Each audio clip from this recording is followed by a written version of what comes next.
সময় কখনো কখনো থমকে থাকে যেন। কিছু বিষয় নিয়ে আমরা এতটাই ঘুরে থাকি যে চারপাশে কি হচ্ছে সেটা খেয়াল থাকে না, কিংবা আমরা সেটা করার প্রয়োজন মনে করি না। ভাবি এখানে সময় স্থির হোক, এভাবে কাটুক অনন্তকাল। কিন্তু এসবের কিছু ভাবছে না আবরাজ।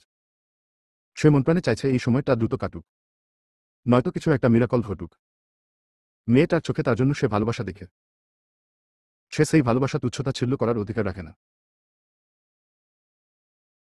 মেয়েটাকে সে কোনো অপরাধ ছাড়াই চারটা বছর অবহেলায় অনাদরে রেখেছে। এতে কি শুধু তার দোষ? ভাগ্য কি একটু সহায় হলে পারত না? কেন যে হলো না কে জানে। ফিজা হাতে কুচি তুলছে, আর সেটা করতে করতে আবরাজকে বলল, অবহেলা করেছেন মেনে নিয়েছি। সকালে খুন করে ফেলব। ঠকাচ্ছি না। যদি ভালোবাসা বলে কিছু থাকে তাহলে সেটার কসম। আবরাজ ঘোরলাগা দৃষ্টিতে তাকিয়ে শান্ত স্বরে বলল। ফ্রিজে হাত এত সময় কাজে চলতেছিল। তবে আবরাজের কথায় হাত থামে। ভ্রুকুচকে তাকিয়ে বলে উঠল। আপনার মা আপনাকে ভালোবাসে, এটা বিশ্বাস করেন। আমিও তোমাকে ভালোবাসি। তাহলে ভালোবাসার ওপর সন্দেহ কেন? ফিজা সন্দিহান কণ্ঠে জিজ্ঞেস করল। আবরাজ হঠাৎ তপ্ত শ্বাস ফেলে বলে উঠল,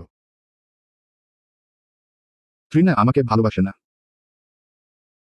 জেদ থেকে তো আমার জন্য কত কিছু করে যাচ্ছে। ওর মন্তব্য তো শতভাগ আমাকে ভালোবাসে এটা প্রমাণ করে। সত্যি তো এটাই, ও আমাকে ভালোবাসে না। তাহলে মুখে বলা ভালোবাসে এটা কিভাবে বিশ্বাস করব আমি? আপনি যদি কাউকে ভালোবাসবেন সেটা উপলব্ধি করতে পারবেন। আপনার সম্পূর্ণতা তাকে ঘিরে হবে। আবরাজ কিছু বলে না। বউয়ের দিকে তাকিয়ে থাকে। বউয়ের চোখ ধাঁধানো সৌন্দর্যে তাকে চুম্বকের ন্যায় টানছে। কথার প্রসঙ্গ পাল্টে ও কোনো লাভ হচ্ছে না। ফ্রিজা ততক্ষণে নিজের হাতে ভাঁজ করে নেওয়া সবগুলো কুচি এবার কোমরে গুজে নিল। আবরাজের শরীর অসহ্য শিহরণে শিহরিত হল। কয়েক সেকেন্ড মাত্র সময়টা, কিন্তু আবরাজ যেন সেখানে আটকে রইল। এমন রূপে একজন মেয়েকে সচক্ষে সামনে বসে দেখা বড্ড কঠিন। সেখানে যদি হয় মেয়েটা তার বিয়ে করা স্ত্রী, তাহলে কি করে নিজেকে ঠিক রাখবে কোনো পুরুষ? আবরাজ হেরে গেল কি? ভালোবাসা কি তবে নেই তার মধ্যে কামনা সম্পূর্ণতা? নিজের কুচি ঠিক করে মাথা তুলে সামনে তাকিয়ে চমকালো ফিজা। বরাবর দাঁড়িয়ে আবরাজ। ফিজার শরীর জুড়ে শীতল স্রোত বয়ে গেল। উন্মুক্ত কোমরে আভাস পেল শক্ত হাতের। তৎক্ষণাৎ নিজের হাতখানা সেই হাতের উপর চলে গেল।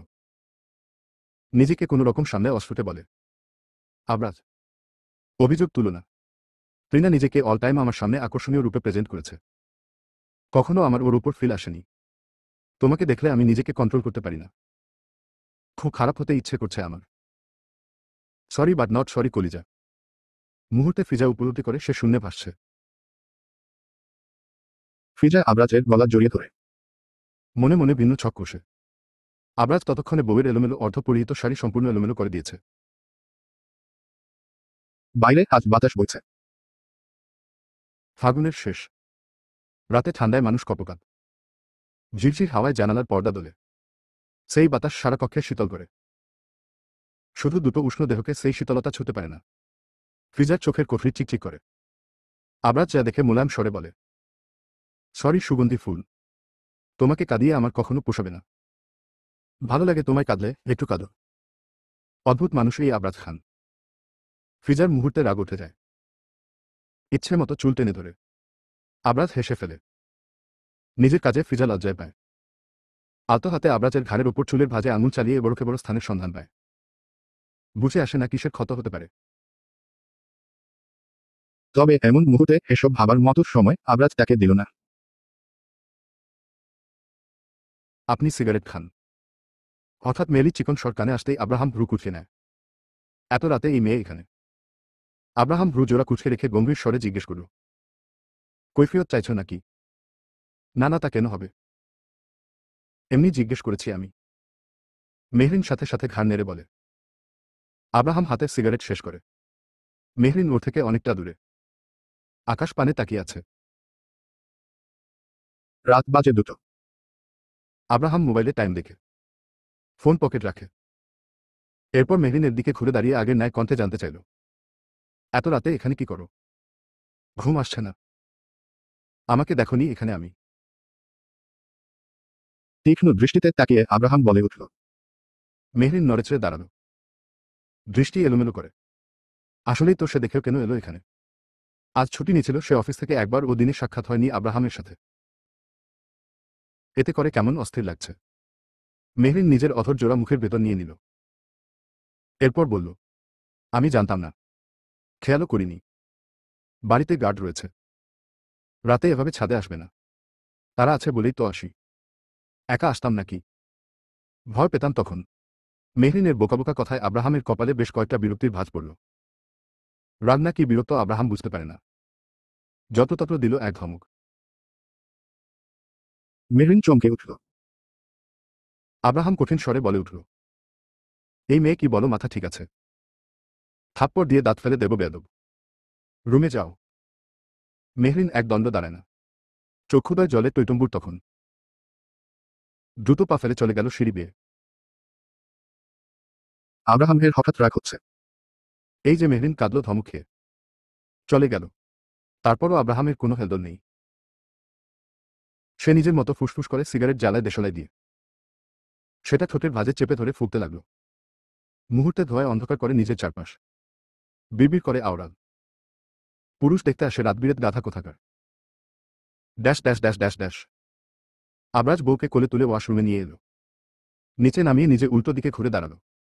এক হাত কোমরে রেখে আরেক হাত মাথার পেছনে রাখল। কোমরে জড়িয়ে আছে একটা টাওয়াল। সেভাবে থেকে ফিজাকে উদ্দেশ্য করে বলে, থাকবো সাথে আমি। তুমি না চাইলে পাশের থাকুন। আবরাজের কথা সম্পূর্ণ করার আগে ফিজা থামিয়ে বলে। আবরাজ বৃষ্টি না চাইতে যেন জল পেল। খুশি হলো। এই ঠান্ডার মধ্যে ঝর্ণা ছেড়ে সেটা নিচে দাঁড়ালো। সঙ্গে বউকে নিল। ফিজা নিজের সর্বোচ্চটা দিয়ে চেষ্টা করল আবরাজের তলপেটের পাশের শক্ত ওই জায়গাটা দেখার। তবে সফল হল না। বিশেষ মুহূর্তে স্থানটা হাতে লাগলেই ও সেটা আবরাজ স্বেচ্ছায় দেখানোর মতো পাত্র নয়। ফিজা নিজের মতো চেষ্টা করেও কোনো লাভ হল না। এর মধ্যে আবরাজ সন্দিহান কণ্ঠে জিজ্ঞেস করল, ওখানে কি দেখো? আমাকে দেখো। দেখছি। ফিজা নিজেকে সামনে জবাব দেয়। এভাবে কিছু সময় ভেজার পর আবরাজ বউকে বাথরুমে বসালো। নিজের ঝুঁকে ফিজার গলায় কালচে হওয়া দাগে আলতো করে ঠোঁট বুলাতে লাগল। ফিজা চোখ বন্ধ করে বলল, পেইন হচ্ছে। ছাড়ুন। দেখবে না? আবরাজ আচমকাই জানতে চাইল। ফিজা থমথমে খেল। তবুও প্রশ্ন করল, কি? তুমি যা খুঁজে যাচ্ছ?